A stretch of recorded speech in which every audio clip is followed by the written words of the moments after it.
Welcome to Blizzard Fire. We hope this video helps fire up your solution.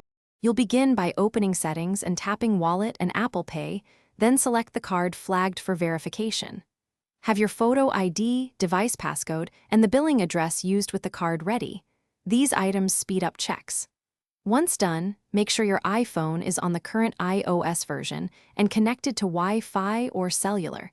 Apple validates device and account data. If your bank prompts, choose the Verify option now so you can continue to the next verification screens without interruption. You'll now follow the verification flow. Enter any missing card details, billing ZIP, and date of birth if requested, because banks use these to match records. Choose the Verify with Bank option to get a one-time code by SMS, email, or through your bank's app. Enter the code promptly to complete authentication. If the process asks for an ID photo, hold the document flat, align it inside the guide, and take a clear picture. This reduces rejection from glare or blur and speeds approval. After submitting, check Wallet for a verification success message, and if you want certainty, make a small contactless purchase to confirm Apple Pay is active.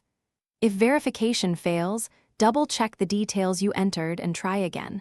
Often a mismatched billing address or expired ID causes issues. If problems persist, contact your card issuer for manual approval. As a last resort, reset network settings or sign out and back into your Apple ID. These steps clear temporary glitches, but only use them after bank confirmation. Thanks for watching. If you found this helpful, don't forget to like and subscribe.